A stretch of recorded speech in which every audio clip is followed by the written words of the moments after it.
All praise be to the Most High God. The Most High God comes first. First of all, today is supposed to be the celebration of the resurrection of Christ.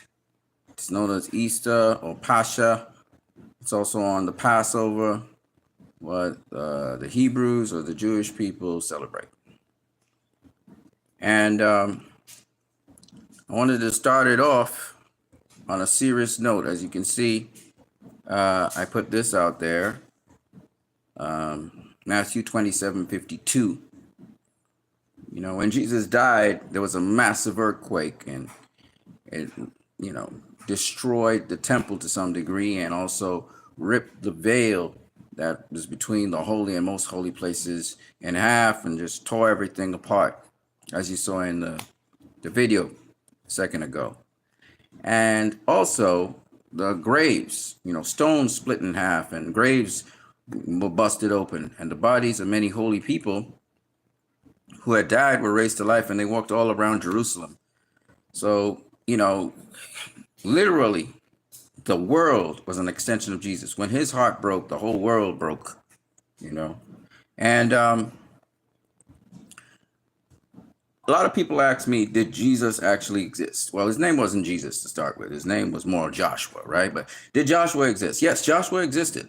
And how do I know this? Well, one of the most interesting things no one really talks about is the fact that the ceremonial sacrifice of animals stopped amongst Jewish people after Jesus was crucified. To this day,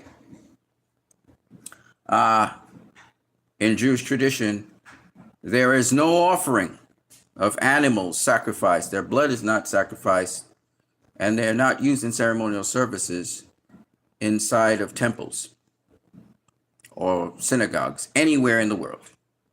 All Jews know this. While animals are still sacrificed for the Passover, they have to eat lamb, roasted lamb, and they they don't even roast the lamb anymore.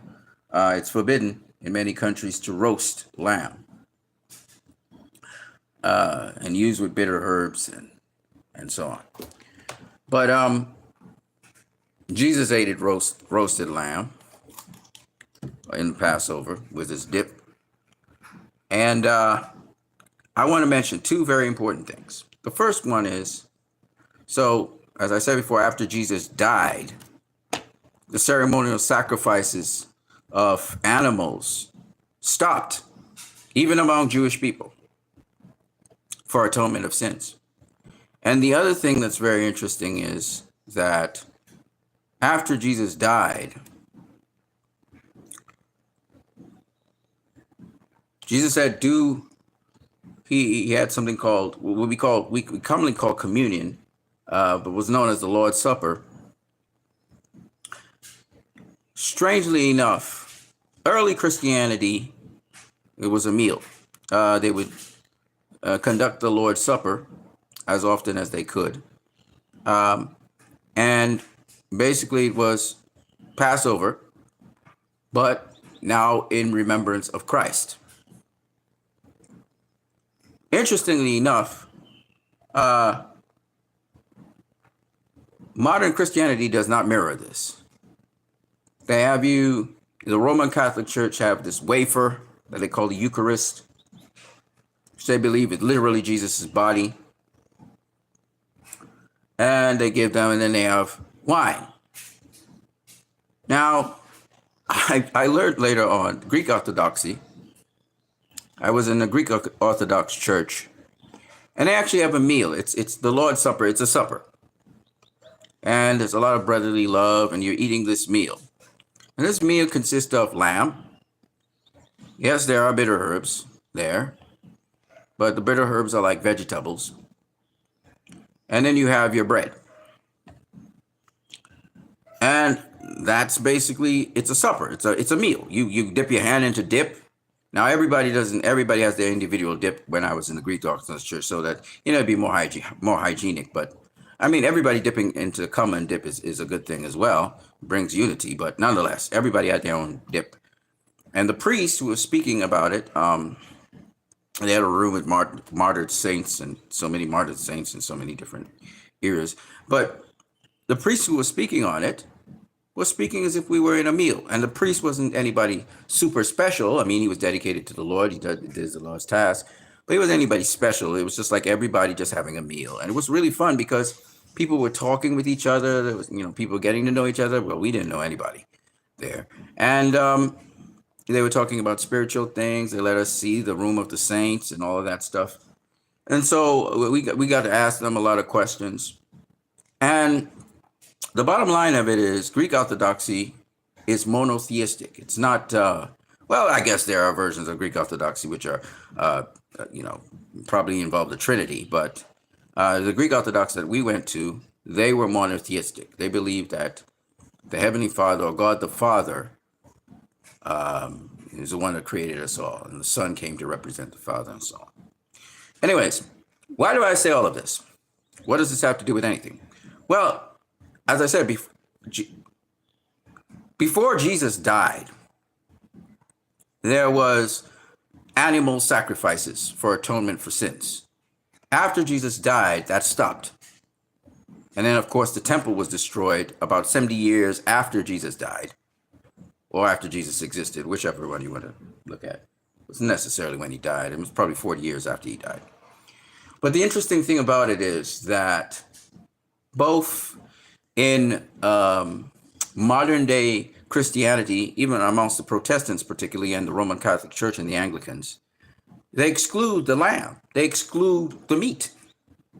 It's a totally vegan diet in which the thing that you should be consuming, just like the Passover that you should be consuming, is excluded. And I always found that very interesting. I mean, Greek Orthodoxy, that you have the lamb meat, and some other Eastern Orthodox religions, they involve the lamb and the bitter herbs and so on. In modern Christianity, which has veered so far away from what original Christianity was, they exclude the meat. They exclude the bitter herbs. There is no dip. All you have is this, either a biscuit or a wafer, and then you have some wine. And some of the Protestants don't even give you wine from the vine. They give you wine from the store. And it's not even wine. It's grape juice. Some do grape juice, some do wine, actual wine. Some do strong drink wine. I mean, there's all kinds of variations on the theme. Obviously, it's not strong drink. The wine that Jesus and his disciples drank came from wineskins. And if you know anything about wine staying in wineskins, it will ferment. Now, having said that, there are different degrees of fermentation, but nonetheless, you keep wine in wineskins, it's going to ferment. That's what the wineskin's there for, So they obviously didn't have strong drink with them, but did it have alcohol in it? Absolutely. Was it fermenting? Absolutely. And this is something I just never understood. You have all these. Anyways, the point I'm making is that after Jesus died, there were some changes that happened. One of them was people stopped eating the lamb that was in the Passover that Jesus actually ate. And it's just one of those things. So I thought I would mention those two things that happened. And to me, those two things correspond to a certain time and prove Jesus's existence. One, the Jews stopped sacrificing animals. They just stopped. And it almost signifies that somebody atoned for the sins of the world. And then the other thing that's really interesting is Jesus has the Lord's Supper, and only some, very few of Christendom adhere to what was in place all along, which is the Passover. And I'm not saying you have to have Passover. I'm just saying that there are elements in the Passover that now have just been completely excluded from Christianity, to the point to which we wonder, what are you really eating and what are you really drinking? And I know these things are symbolic, but nonetheless, the bread that Jesus ate, he ate with lamb. When we say bread, that means food. What are you eating? And he used dip. They had the bitter herbs. They dip it into the bitter herbs, whatever the bitter herbs would be. You dip that roasted lamb into there. That's your bread. It's not just literal bread. It's bread with something in it. When Jesus broke the bread and said, "Take, this is my body," he's not just eating plain bread. Come on. It was the loaves and fishes. When he broke the loaves, it doesn't mean he didn't break the fishes. I mean, come on now. Common sense. It's a meal. It's called supper. Okay? So anyway, I said that to say that those two things signify something. And I want to speak on just two more things before I move forward. First one is what I call apostasy. That is the moving away from the original,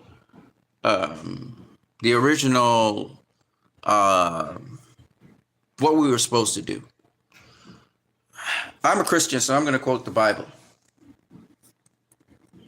I want you to read it along with me.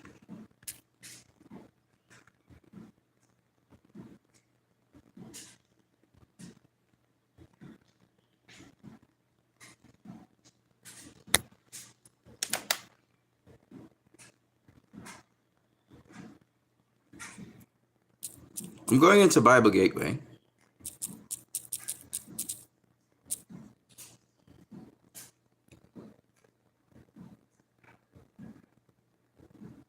I'm going to read from the King James Version.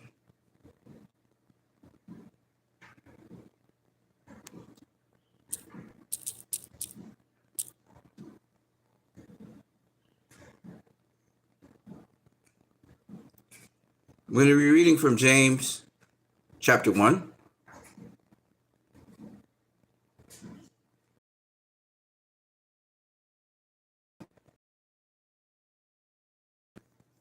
Okay, I'm going to read from, this is Old English, so maybe I should use the New King James Version. I can always do that.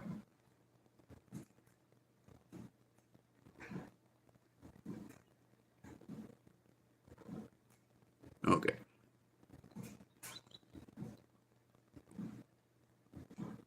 Oops, hold on a second. There we go. There we go. Okay. Right, so this is much more modern English, okay? But be doers of the word and not hearers only, deceiving yourselves.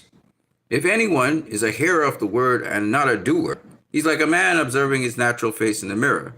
He observes himself, goes away, and immediately forgets what kind of man he was.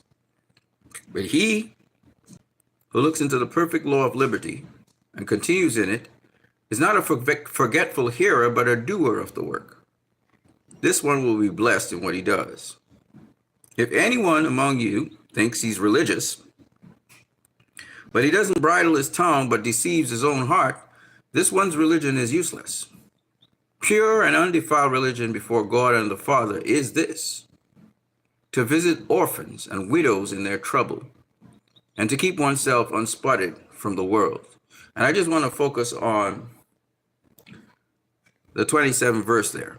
Pure and undefiled religion before God and the Father is this: to visit orphans and widows in their trouble, and to keep oneself unspotted before the world. And it's an action. Pure religion is an action. It is not and he said it, be doers of the word, right? It's an action. The fatherless, the husbandless, the people who need your help. True religion is an action.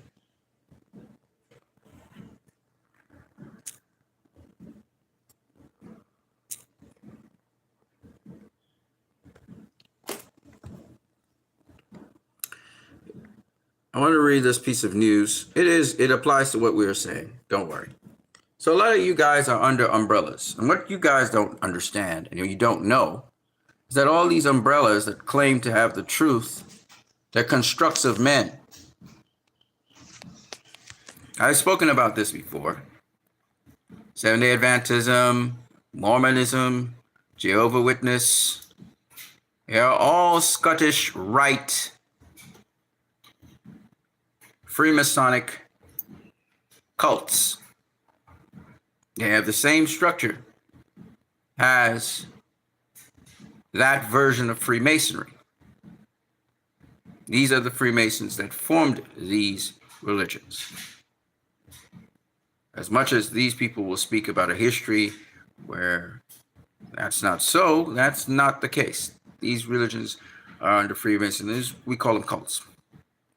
But it's not exclusive to them. Pentecostals, Spiritual Baptists, the Baptists. Almost every single religion at the top is a Freemasonic structure. They're structured that way. And that, my friends, was not how the original early Christians were.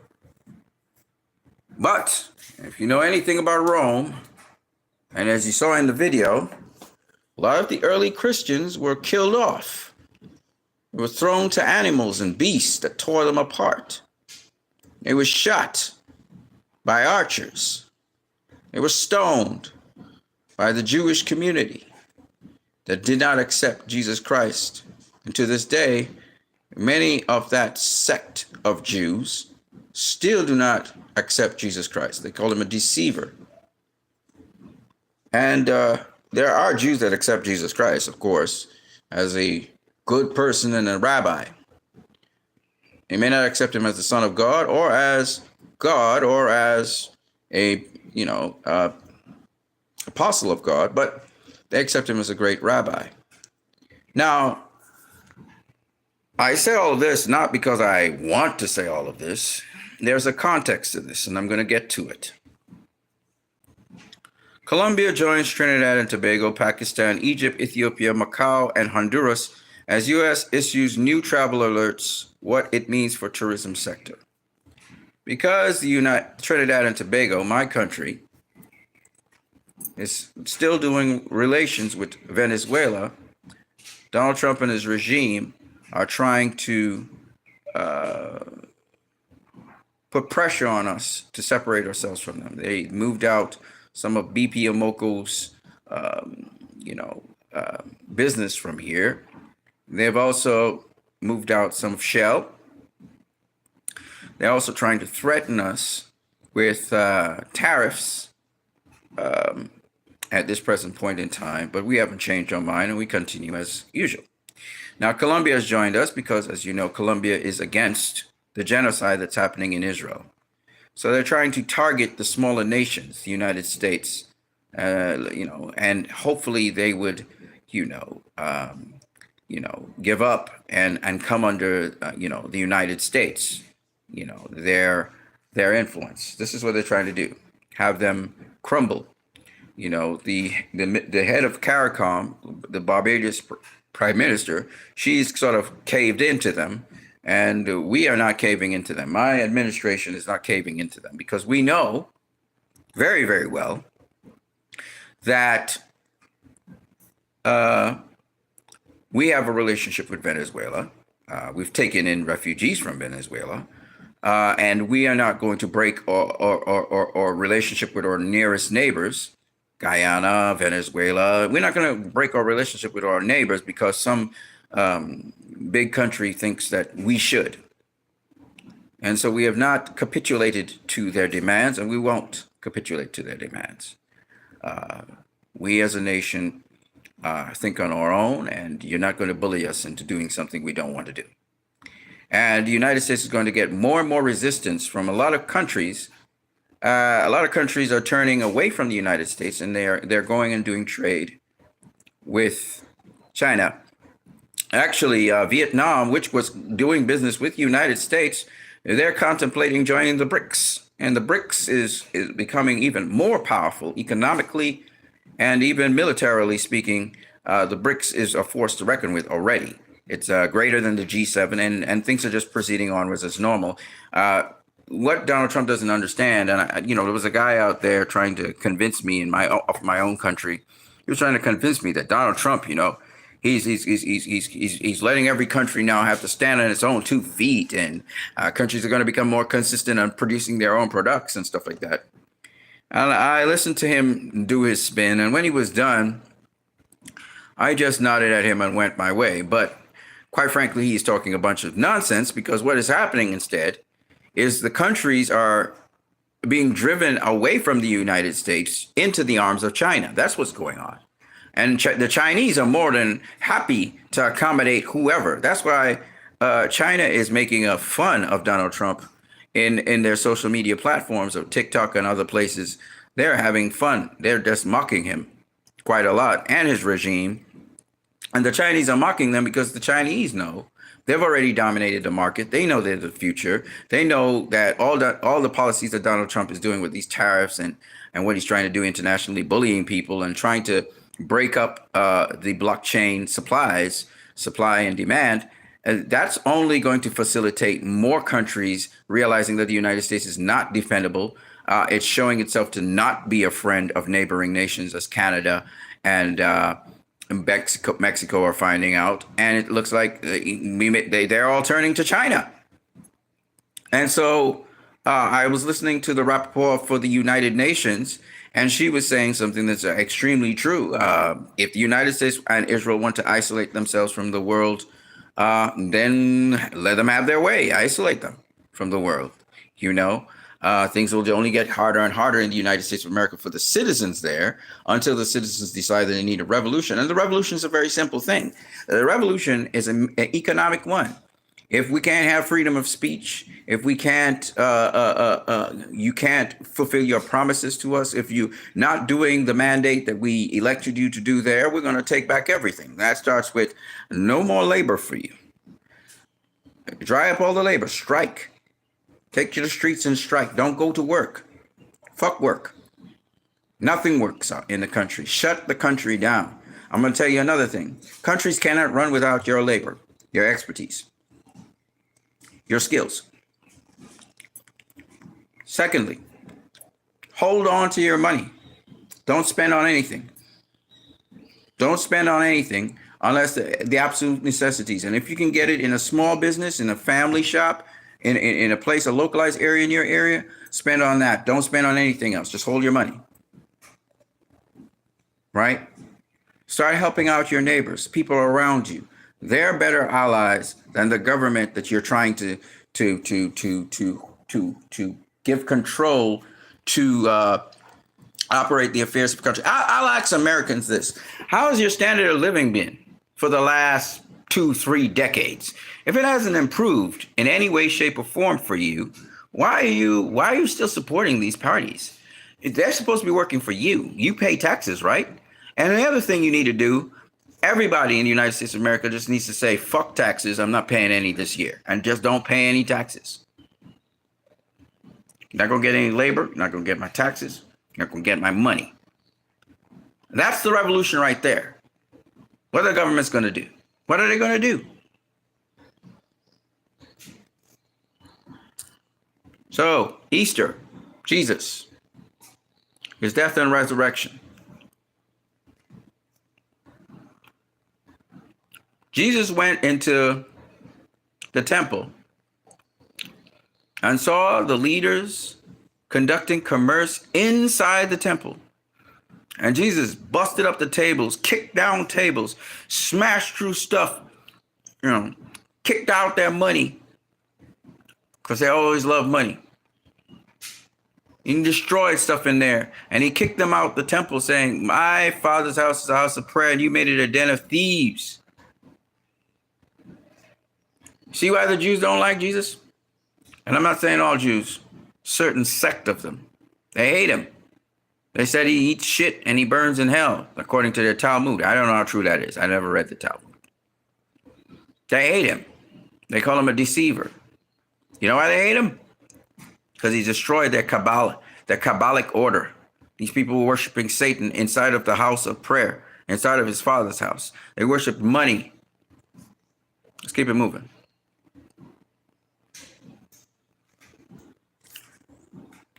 The world's population is 8.2 billion people. I took this yesterday, the census. The optimal population for the earth, according to Google, and an admonition by a so-called scholar, said that the earth can sustain and maintain 1.5 to 2 billion people. What does that mean? That means that 6.2 billion people have to be eliminated. I have a lot more to say on this, but I'm not going to say it right now. I'm giving you pieces of the puzzle, not telling you everything.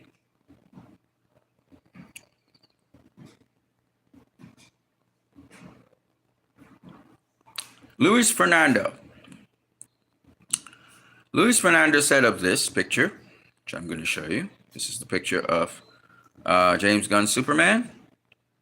And I guess this is a poster picture or something. He said this.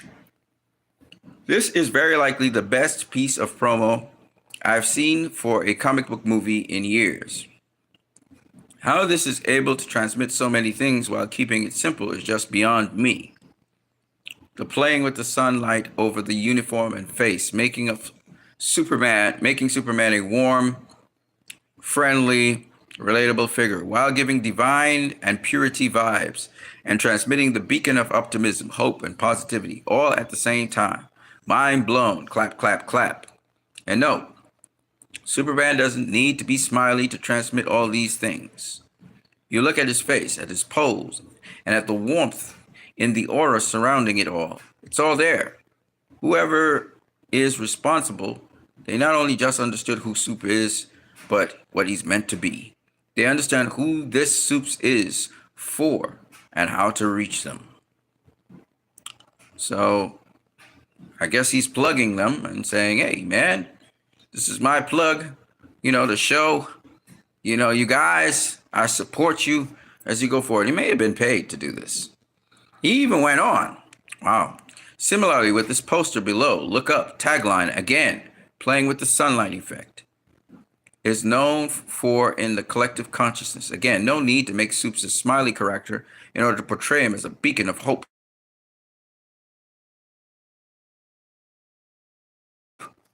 And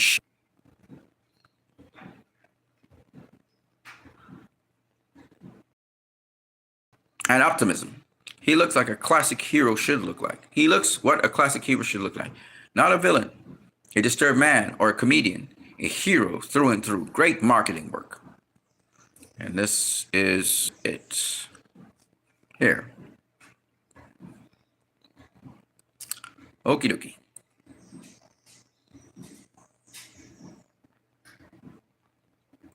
So Stedman, he said, this is really embarrassing. It's one thing to pretend to be hyped over something that looks good, but to invent praise for something so obviously badly designed because you have a lot of investments over this film doing well for some reason, it's just making you look silly. So I explained to Stedman, politics, it's all in the Freemason playbook. A lot of politicians walking around playing games, spreading propaganda. This thing is blowing way open for me. This is an evil world, but we can fight back, and we are.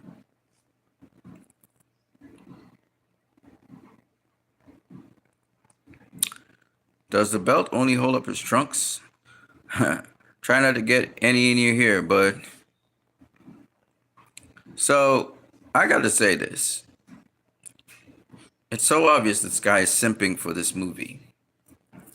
But the thing that makes it so funny to me is that he's saying this is great promotion.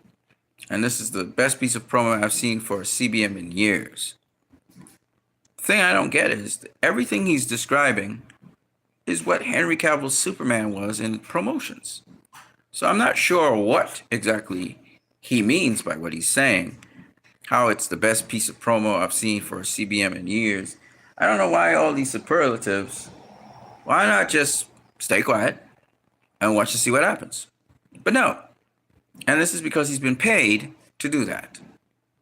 And this is the kind of world we live in, where people have no shame and they're willing to do the most atrocious things for money. Southern Fried Chicken Stoner says, so much glazing going on here. Okay.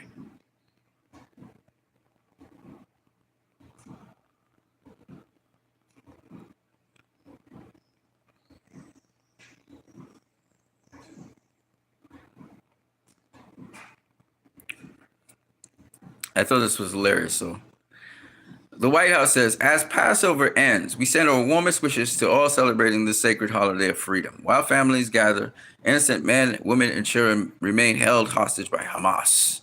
We will not stop fighting to bring them home. This is the White House, supposedly a Christian establishment. I mean, this sucks.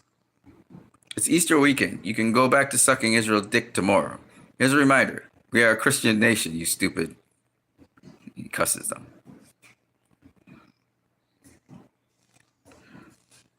My friend Koja says it's wrong to oppress people. It's wrong to illegally occupy land and people. It's wrong to abduct people and their children to imprison them for little to no charges. It's wrong to rape people and children. It's wrong to slaughter people and children. It's not complicated. End apartheid. I really like this, so here we go. Israel is a beautiful country. What a racist question that was. So I got a quick and fun, lighthearted question for you, Charlie. So I know you gave a speech in Jerusalem earlier this year. Were there any awesome, fun dance parties that you guys had afterwards? 'Cause I heard that Israelis are some of the best dancers in the world. If you guys don't believe me, just Google dancing Israelis. It's insane how good they're dancing. Would you agree or disagree with that? Israel's a beautiful country, a great country too. It is. They're our greatest ally. Correct. Thanks for being here tonight. Next question. Thank you for being here tonight. Next question.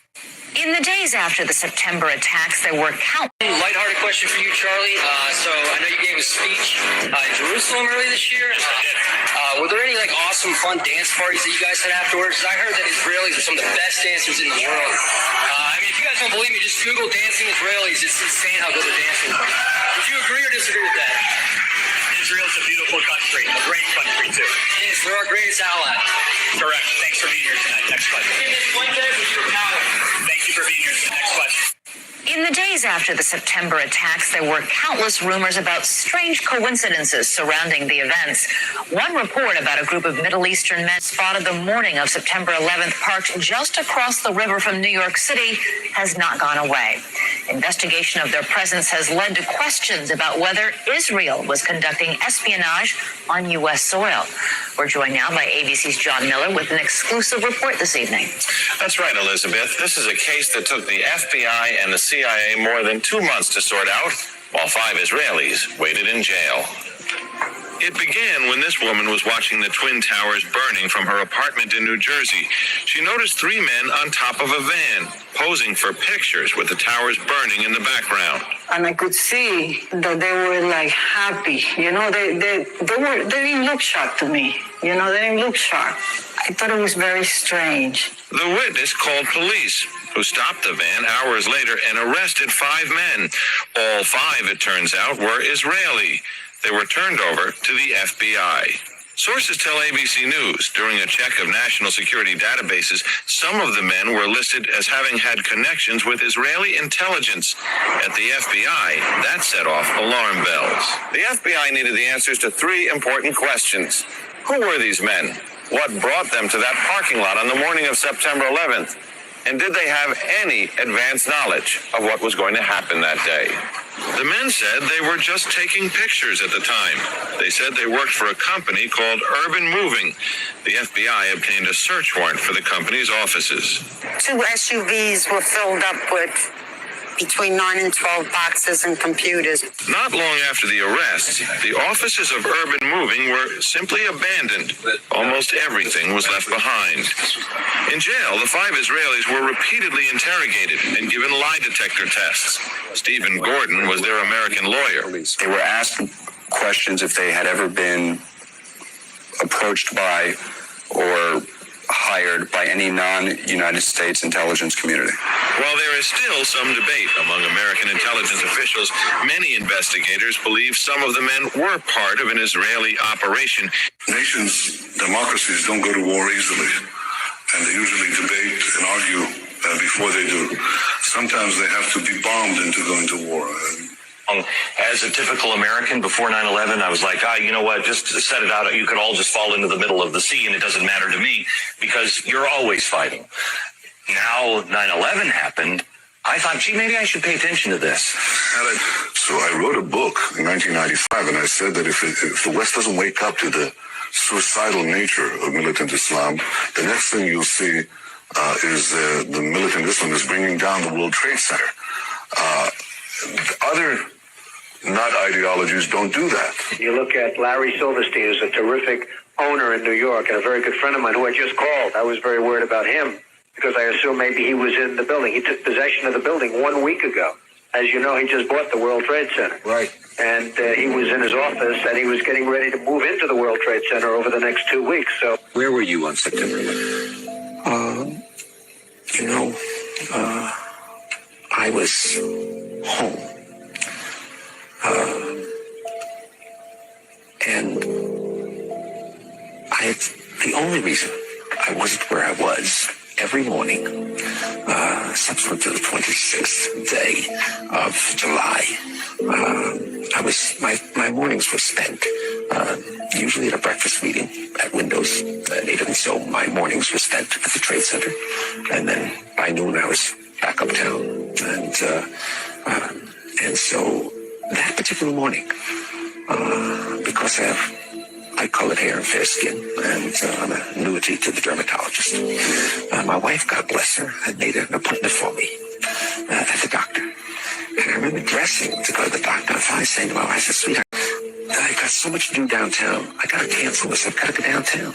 And she said, you're not going to cancel this appointment. You're going to the dermatologist. What terrorists do is target the innocent deliberately. And therefore, my definition of terrorism is the systematic and deliberate attack, the murder, maiming, and menacing of innocent civilians for political goals. You can tell a lot about terrorists, but what happens when they come to power? Those who fight for freedom and come to power do not impose terrorism. Those who do, who fight in terroristic means, end up as being masters of terrorist states. Question that was. So I got a quick and fun, lighthearted question for you, Charlie. So I know you gave a speech.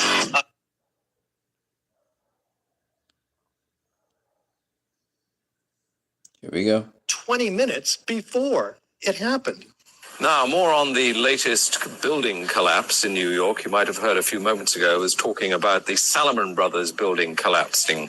And indeed it has. Apparently that's only a few hundred yards away from where the World Trade Center towers were. And it seems that this was not a result of a new attack. It was because the building had been weakened during this morning's attacks. We'll probably find out more now about that from our correspondent, Jane Stanley. Jane, what more can you tell us about the Salomon Brothers building and its collapse? Well, only really what you already know. Details are very, very sketchy. Sketchy indeed. The building's still standing behind her.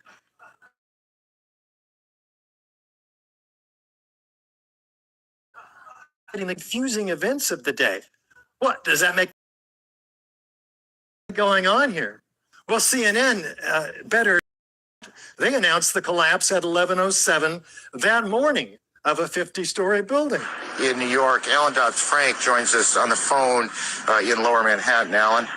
Aaron, just 2 or 3 minutes ago, there was yet another collapse or explosion. I'm now out of sight. A Good Samaritan has taken me in on Duane Street. But at 11:15, there was another collapse or explosion following the 10:30 collapse of the second tower. And a firefighter who rushed by estimated that 50 stories went down. The street filled with smoke was like a forest fire roaring down a canyon. Now, as I think Patty Sabkin and others have told you, all of Manhattan is covered, downtown Manhattan is covered with thick white ash and building material. There was no other building that went down, much less a 50-story building. They're talking about Building 7 here. And it doesn't go down until 5:20 p.m. that evening. Had that building come down at that time, we wouldn't have any videos of its beautiful, symmetrical, free-fall collapse because it would have been completely shrouded by this, the dust engulfing all of Lower Manhattan.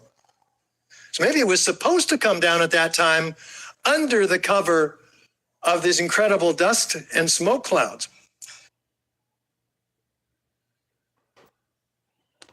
So basically, Building 7 was a controlled demolition. And this is evidence supporting that.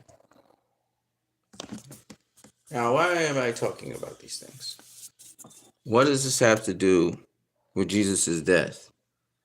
Or the fact that I said Jesus existed because, before that, you had animal sacrifice, and after you didn't.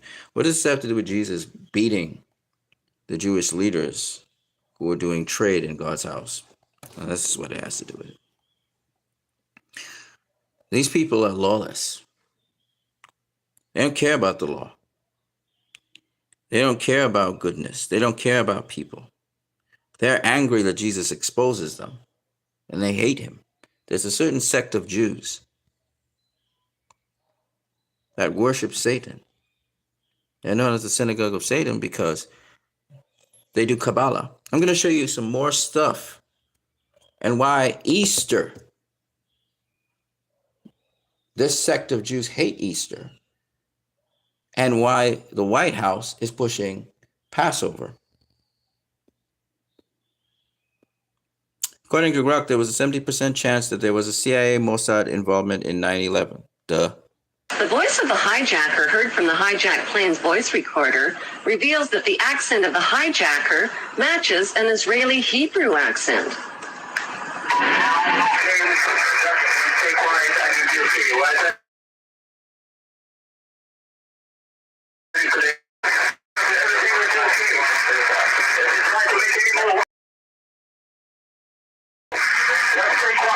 FBI Director Mueller, BBC News, and ABC have confirmed that 7 of the 19 Muslims whose mugshots were flashed around the world did not die in the 911 crashes. The accused Muslim died 1 year before the 911 things even occurred. Who stole their identities, and why isn't the FBI looking for them? If the hijackers really were Muslims, why would they steal the identities of fellow Muslims and implicate them? Wouldn't they be more likely to steal Israeli identities and put the blame on Israelis? If the hijackers were Israelis, wouldn't they be likely to steal the identities of Muslims and put the blame on Muslims? Makes logical sense, right? You did 9/11, Charlie. Oh, they did. Wow. Who were the hijackers of the planes? They weren't hijackers. Oh, okay. CIA and Israel worked together. No. Explain to me what happened on the aircraft. Okay, first off, what we have to understand, there's only one plane that actually crashed. No, there were 3. No, the building's imploded. Okay, if a plane's going to hit a building, why would the building fall down? Time out. Flight 93, did it exist? Flight 93 existed, yes. Okay, so who tried to hijack that plane? They sacrificed those people to make it look like Bush was targeted because they wanted to cover up Bush's involvement. He just happened to be in Texas reading a book to elementary kids, and they're reading a sign on a whiteboard let me say that talks about towers falling, Charlie.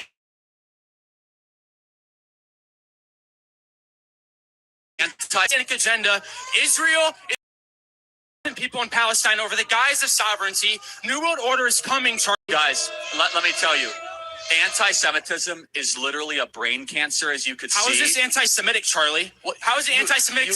How is it anti-Semitic? How am I hating on Jews when I'm saying that you keep interrupting me. Israel did 9/11 is a rather anti-Semitic thing to say. Explain to me Flight 93 and the families aboard that lost their loved ones. Who actually was the hijacker? Was it a Mossad agent? No. Okay, who was it? The government put them there. No, who was it? They crashed a plane intentionally to make it look like George W. Bush was targeted. Who was the hijacker? No, this is important. They can never answer this question. Who was the hijacker? They didn't have real hijackers, Charlie. They were plants. Okay. So when they were plants, CIA, Mossad created So when Hamas. they got the black box, of course, it was all just like a conspiracy. Just like they found the passport miraculously 2 miles down from the crash site. There's so much wrong with your worldview, but the biggest problem with your worldview is this: is that you are looking to other people to blame for all of our problems, especially a small group of people. Your obsession with this group of people is so unhealthy.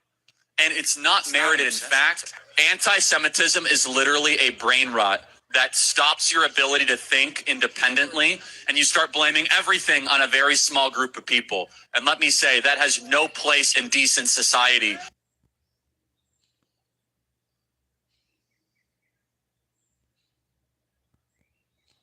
So that's how he feels about that. Netanyahu is trying to still launch an Iran nuclear strike on Who were the hijackers? Iran, which would be a very bad thing for them. Here in Israel, Itamar Green leads the charge as Israelis, hundreds of Israelis, stand silently with candles and pictures of a small portion of over 18,000 Gaza children that were murdered. So they are actually against that, which is great. Lapid warns of political murder and that Jews will kill Jews. He says, I want to warn again, this time also based on unequivalent intelligence information, we are on the way to another disaster. This time it will come from within. The levels of incitement and madness are unprecedented. The red line has been crossed. If we don't stop this, there will be a political murder here. Maybe more than one. Jews will kill Jews. Well, if Jews kill Jews, good. Because, and I hope the Jews that do kill the other Jews, I hope those Jews are on the right side of history. Was the Jews that kill Jews? It looks like it's that Gustavian government that's going to kill people. So that's all I got to say about that. Butch Ware says, many of us knew, but now all have witnessed. Israel is the most violent nation state on the face of the earth today. In the intensity of its barbarianness, the U.S. is the most violent empire in the history in the scale and scope of its surveillance and death dealing. Historic collab. And Mr. Weir is 100% correct on that. Let me get to some other stuff so I can connect the dots and wrap this up. Fun dance parties that you In fact, the So Grok obviously BBC announced spoke about them The being voice of the involved. hijacker heard from the hijacked plane's voice recorder revealed hijackers. CIA.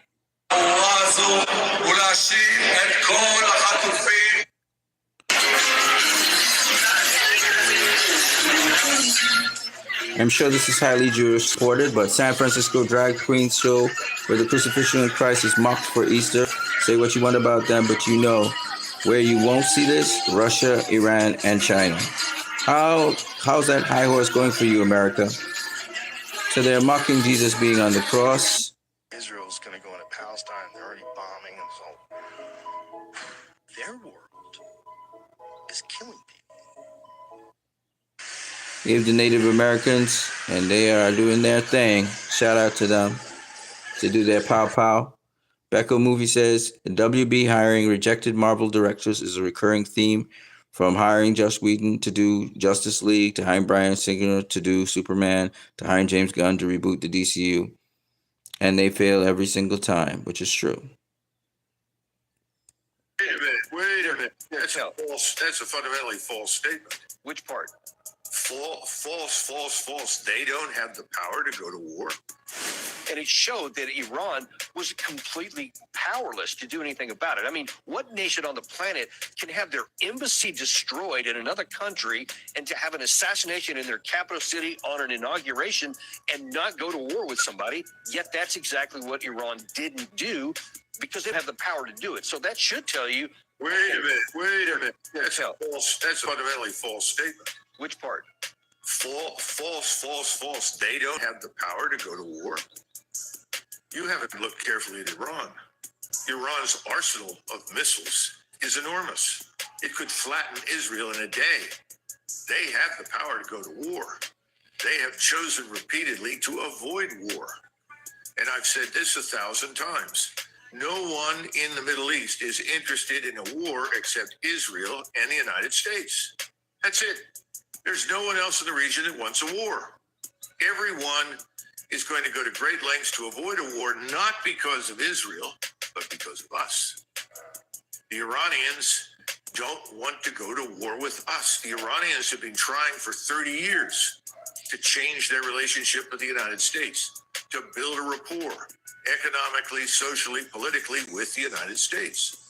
So don't make the mistake of assuming because someone has opted not to do something, they can't. The real question at this stage is, what's the incentive for them to continue to do nothing, particularly when they're told that the only way they can satisfy us, potentially, based upon Mr. Netanyahu's demands, is to turn themselves into Libya. And we all know what happened in Libya. Right. Yeah. Not a good situation to cite if you want them to accomplish it. But so don't assume this weakness. I mean, people said the same things about the Russians. You know, the Russians went through years of humiliation at our hands as we advanced NATO further and further east and continued to treat the Russians as though they were irrelevant and created all sorts of utterly false reasons to embargo them and hurt them and harm them, particularly under Biden and his predecessors. None of this is new. Does that mean that the Russians don't have the power to go to war against us or anybody else? Well, obviously, the answer is no. They have the power. They have not wanted to go to war. It strikes me right now that if you look at the rest of the world, the only two powers in the world today that don't seem to appreciate the catastrophic consequences of a real war are the United States and Israel. What about Real Israeli talk. terrorism now? The language of terror. Never be. You've never been. Now, for those people saying that Jews don't burn the Israeli flag, here you go. Crowds of Jews gather in Jerusalem to burn the Israeli flag. Notice how many of them there are when the camera angle switches.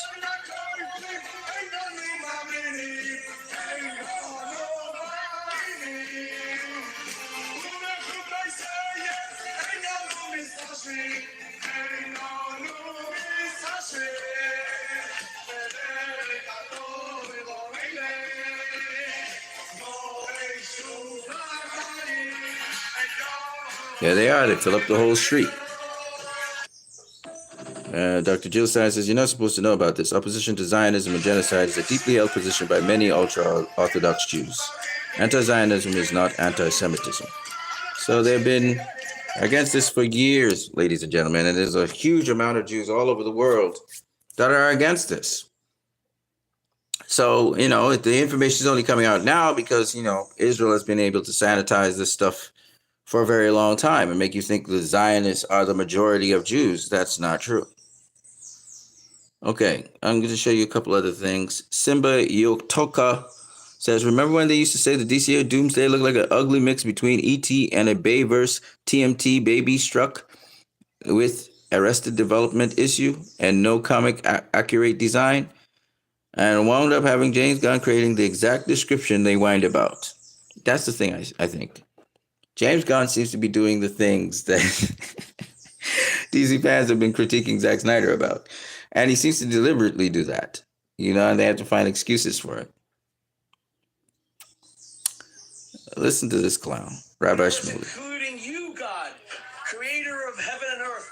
He who fills the infinite expanse of space. I, as a Jew, am stronger than you. My name is Israel. He who wrestles with God and is victorious. I will die with my faith intact. There is nothing you can do. I want you to know that I will. So this clown is saying that he's greater than God. He's stronger, more powerful than God. And you know what happens to people who create that heresy. As we know, Rabbi Shmuley actually worships Satan. I got so much more to can get through.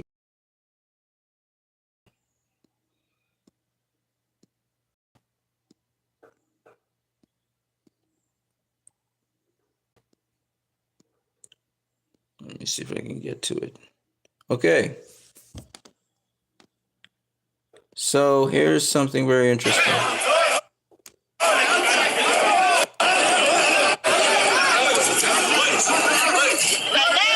Jews are not only desecrating Islamic temples, but they're also desecrating memorials to Jesus Christ and violently beating up Armenian Christians in the Church of the Holy Sepulchre this Easter weekend. How many more Christians, how much more will Christians tolerate before they start putting these fucking parasites in their place? Okay? What I'm trying to show you is they hate Jesus. These particular set of Jews, they hate Jesus. They've been oppressing the Armenian people for a long time. In fact, Armenians have been pushed out of Azerbaijan because Israel has funded the people there who have oppressed these people and have forced them, you know, they have forced displacement of them. Let me tell you something. I'm going to tell you this. The Middle East is the birthplace of so-called Christianity. It's also the birthplace of Islam. It's also the birthplace of Judaism. And I'm going to tell you this, as a matter of fact, all three have been under oppression. I'll just show you from my video again, because I know some of you overlooked it, but I want to show you something from this video. Let me see if I can kill the volume here. I don't want you to hear the music. I just want you to see the pictures. I'm going to freeze it when I get to it. I want to show you something, because I know sometimes I do videos, but I don't think people follow what I'm saying, because there's a narrative going on here, and I want to show you it. This is being ripped in half by the earthquake when Jesus died. Say he's dead, make sure he's dead, because they couldn't believe it. See symmetry between that and Zack Snyder's Justice League, Zack Snyder's Batman v Superman when Superman dies. But I want to show you something. Okay, this is in Gaza when they bomb the bases of buildings and bring them down. It is mass destruction happens here. The cameraman gets knocked back. Okay, right here. Oh, fuck you. Hold on a second.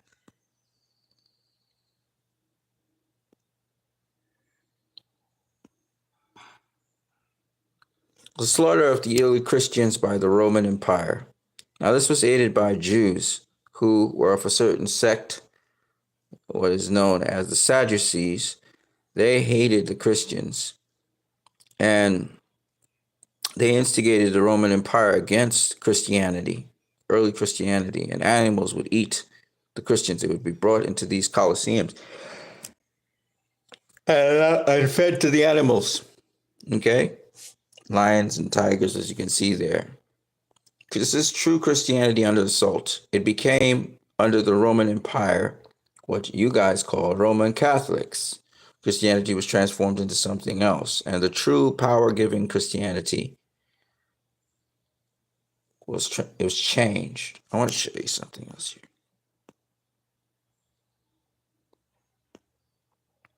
In Poland in 1942, as also in Germany, during this time, Jewish people were being butchered and slaughtered. The important thing to understand is that Judaism, in its form, was under attack.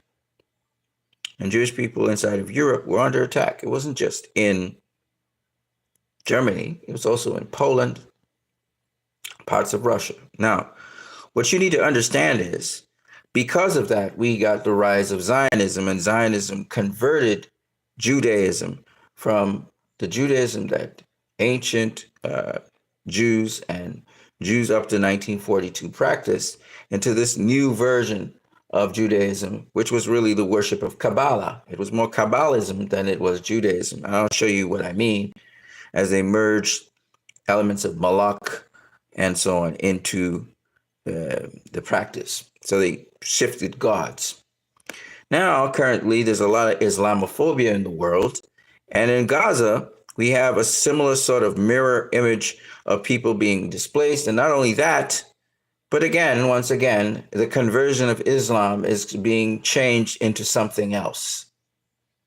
And this is what you guys need to understand. It's not just an assault on Muslims.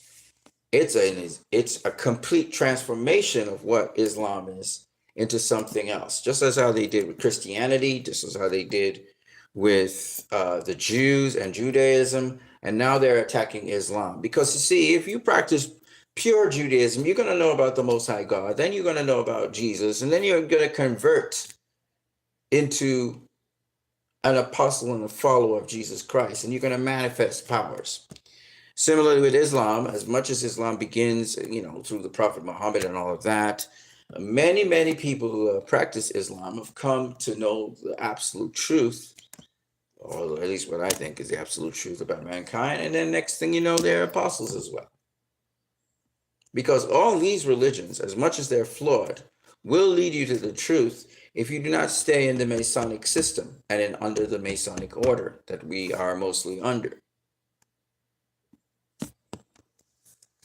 If you're a Seventh-day Adventist, even if you're a Jehovah's Witness, even if because Jesus is so central to these stories, Judah or Joshua, and I speak about Joshua because This is Easter weekend, so I am at liberty now to speak about Jesus Christ. So I'm speaking about him. And so all of these religions acknowledge Jesus as a good person. They don't acknowledge him as an evil person. But there's a certain sect of Judaism, there's a certain sect of Zionism, the Sadduceic sect, that not only doesn't believe Jesus resurrected from the dead, but they hate Jesus. They consider Jesus a deceiver. And it's that sect of Judaism, which is a Kabbalic Judaism, and I will go into that in more detail in a minute, and I will show you how it's linked to the Roman or the Greco-Roman system and how the Pope and the Vatican, they are in league and in alignment with this same fake Judaism or this Zionism.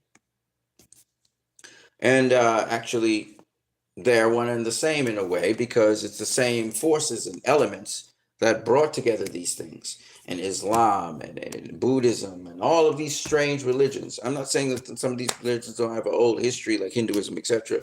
But suffice it to say that it was a game plan to destroy people from truly worshiping in the pureness of what these things were really intended to be. Okay, so let me just show you something else here.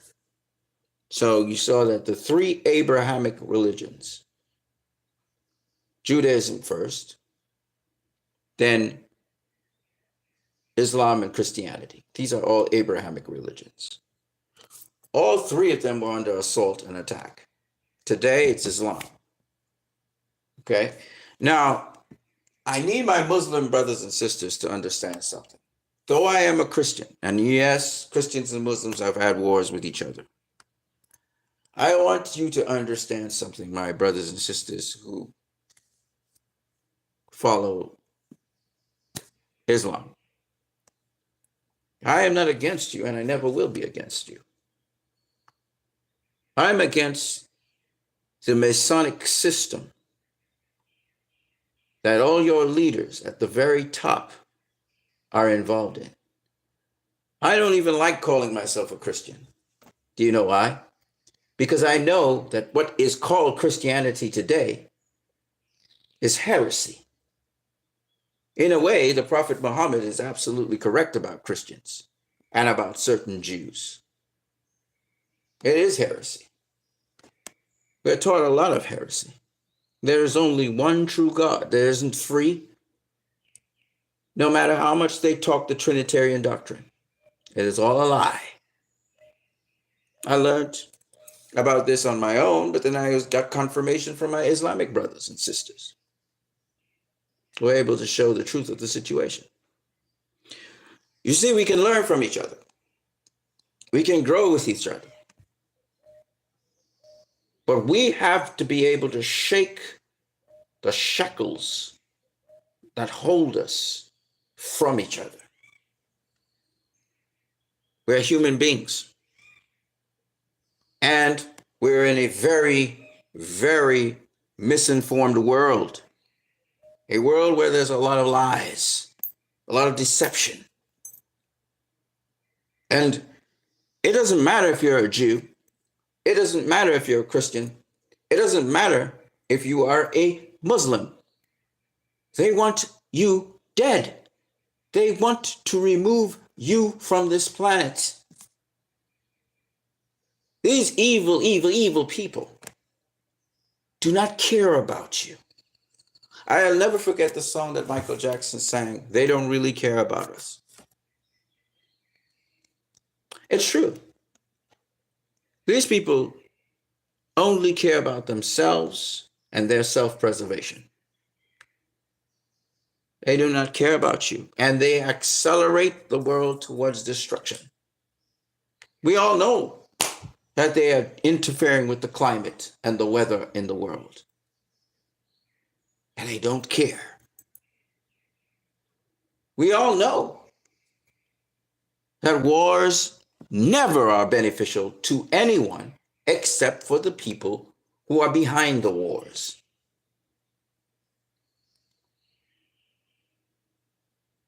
Why indulge in something that the masses of the people realize It's not good for anyone because, ladies and gentlemen, and all who are listening to this video, they don't give a fuck about you. They don't care about you. I want you to understand that.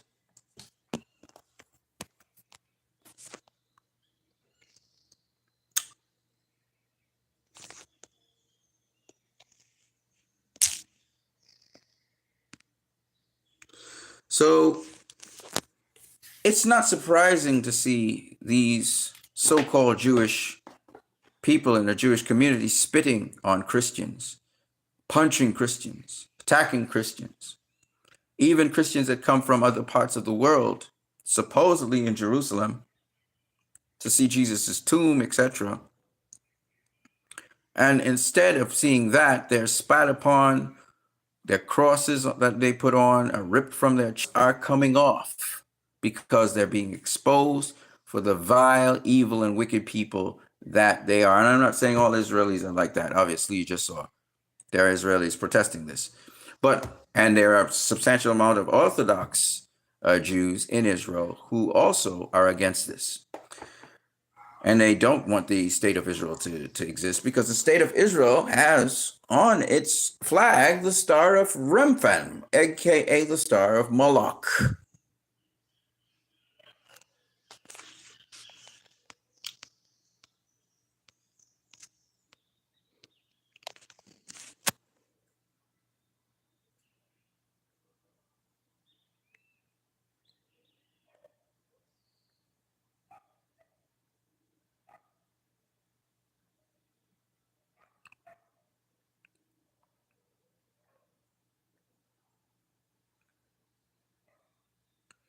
So I've spoken about this already. A Zimbabwe scientist has made cars that run on radio waves. This tech will revolutionize the world. And this is a video on that in TikTok. You can check it out. Really awesome. I love this lady's words, so I'm going to actually let her speak. Hold on a second.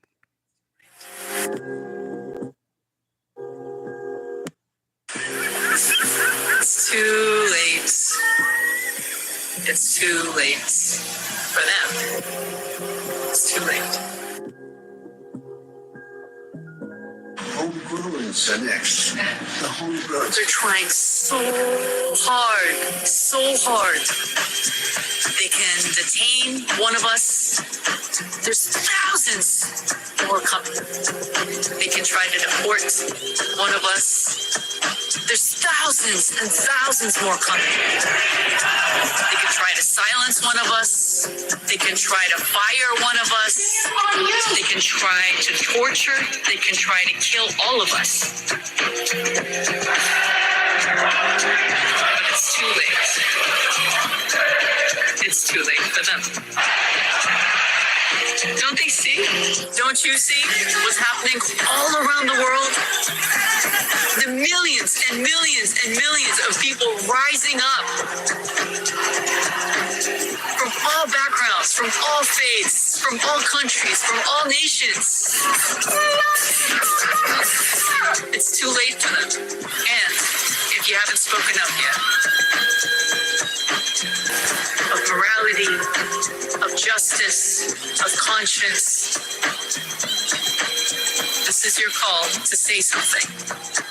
And not let history judge you for what you should have done. For people in this world who didn't have a voice and needed yours. And if you're wondering, what is there to say? There's only one thing to say that says it all. Free Palestine.